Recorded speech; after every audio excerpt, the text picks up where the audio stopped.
صحابہ کرام کو یہ جو سند ملی نا رضی اللہ عنہم ورضوا عنہ، اللہ ان سے راضی، وہ اللہ سے راضی، یہ صرف حضور کی وفا کی وجہ سے ملی ہے۔ اب ان کی شانیں کیا ہیں؟ والعادیات ضبحا فالموریات قدحا فالمغیرات صبحا فعصرن به نقعا فوسطن به جمعا۔ قرآن ان کی عظمت اس طرح بیان کر رہا ہے کہ جن گھوڑوں کے اوپر وہ سوار ہوتے ہیں اللہ ان کی بھی قسم بیان کر رہا ہے، جو ان کے گھوڑوں کے سم پتھر پر لگ کر چنگاریاں اڑتی ہیں اللہ ان کی قسم بیان کر رہا ہے، ان سے جو ریت گرد اڑتی ہے اللہ ان کی قسمیں بھی بیان کر رہا ہے، کیونکہ وہ حضور کی وفا کے لیے چلے، وہ حضور سے محبت کے لیے چلے۔ فوسطن به جمعا، وہ میدان کے بیچ میں آ کر حضور کے گستاخوں سے ٹکرا گئے، اللہ تعالیٰ نے ان کی قسمیں اٹھا دی۔ تو بتاؤ جو رسول اللہ کے غلام ہیں ان کی سواریاں جو ہیں ان کی قسمیں، ان کے پاؤں سے لگنے والی گرد کی قسمیں قرآن بیان کر رہا ہے، تو رسول اللہ کی سواری کی شان کیا ہوگی؟ حضور جس اونٹنی پر سوار ہوئے اس کی شان کیا ہوگی؟ اور یہ بدبخت ملعون رسول پاک علیہ الصلوۃ والسلام کے خاکے بنانے کی بات کر رہے ہیں، پھر ہمارے جینے کا کیا فائدہ؟ میں اور آپ زندہ کیسے رہیں گے اگر ہمارے رسول کی شان میں گستاخی ہو گئی؟ ہم پھر کلمہ کیسے بچا پائیں گے؟ ہم کیسے کہیں گے ہم مسلمان ہیں اگر رسول اللہ کی شان میں خاکے بنا دیے گئے، حضور کے کردار پر خاکے بن گئے، امہات المومنین کی بے ادبیاں ہو گئیں، صحابہ کی بے ادبیاں ہو گئیں، اہل بیت کی بے ادبیاں ہو گئی، تو ہم کیسے کہیں گے کہ ہم مسلمان باقی رہ گئے؟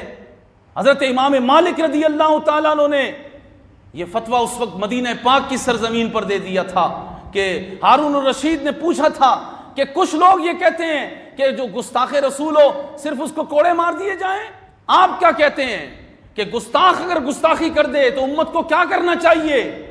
اللہ اکبر، آپ نے فرمایا ما بقاء الامت بعد شتم نبیہا، امت پھر زندہ کیسے رہ سکتی ہے اگر وہ اپنے نبی کی عزت کا بدلہ نہیں لے سکتی؟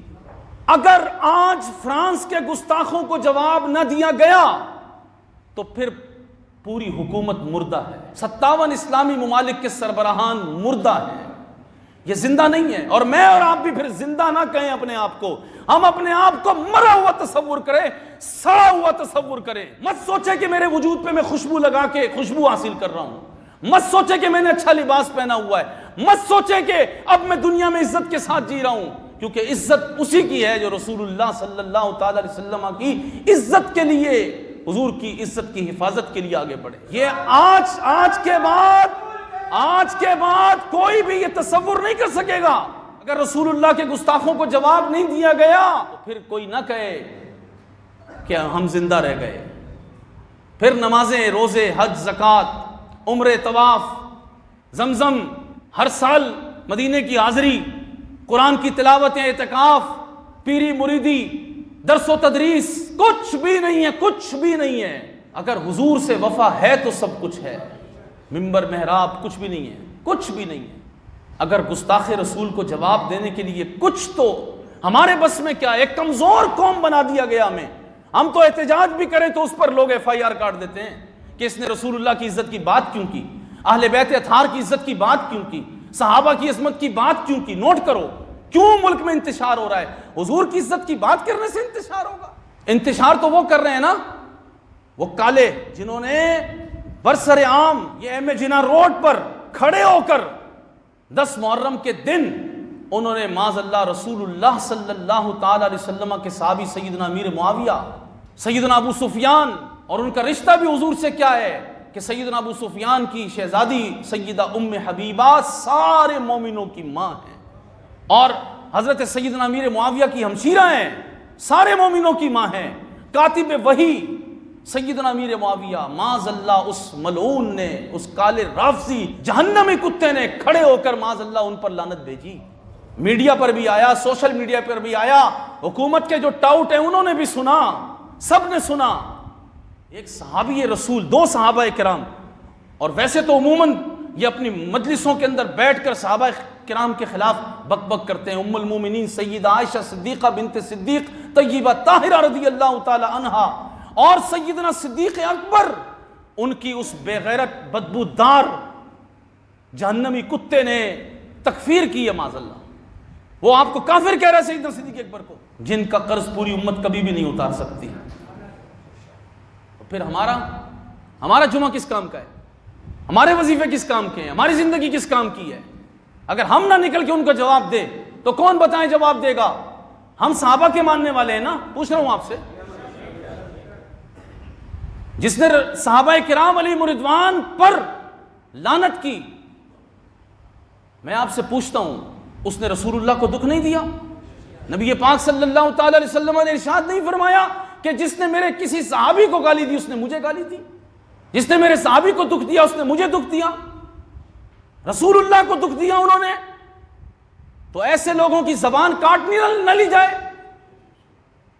لوگ کہتے ہیں قانون قانون، جائیں نہ پکڑے نہ ان کو، اور اسی ایم اے جناح روڈ کے اوپر اس ملعون کی زبان گدی سے کھینچے اور کھینچ کر کاٹ دی جائے اور بتا دیا جائے کہ جو رسول اللہ کے صحابہ کے خلاف بک بک کرے گا اس کے لیے قانون یہ.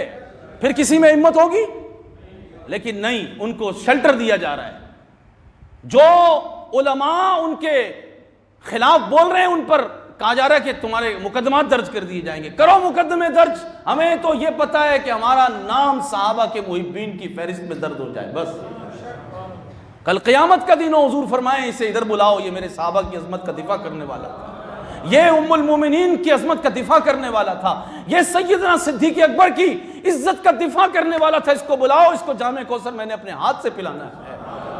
ہمیں کسی سے کوئی ڈر نہیں ہے، کوئی ڈر نہیں ہے الحمدللہ. جس کو ڈر لگ رہا ہے اس کا جمعہ بھی میرے پیچھے نہیں ہوگا، یہ میں پہلے بھی بتا چکا ہوں آپ لوگوں کو.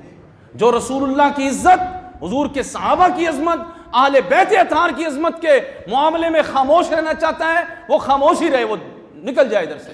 ادھر جمعہ اسی کا ہوگا جو بالکل دبنگ ہو کے رسول اللہ کی عزت و ناموس کی پہرے داری کے لیے کھڑا ہوگا.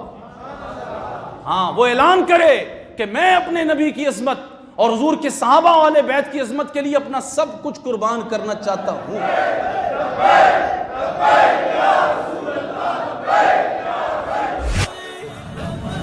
پھر آسیہ ملونہ، وہ عورت جس نے رسول اللہ صلی اللہ تعالی علیہ وسلم قرآن مقدس ام المومنین سیدہ خدیجۃ الکبریٰ امہات المومنین کو گالیاں دی تھی، اس عورت کو با عزت، ان کے نزدیک باعزت، اس کو یہاں سے لے جایا گیا اور فرانس میں رکھا گیا. اب فرانس کو یہ کیا جواب دے سکتے ہیں مجھے بتائیں؟ آج فرانس نے گستاخیوں کا اعلان کیا تو انہوں نے اپنی ماں کو تو پہلے فرانس بھیج دیا. جواب دے گی یہ حکومت؟ عمران خان کی حکومت جواب دے سکتی ہے؟ یہ جواب نہیں دے سکتے. ہونا تو یہ چاہیے تھا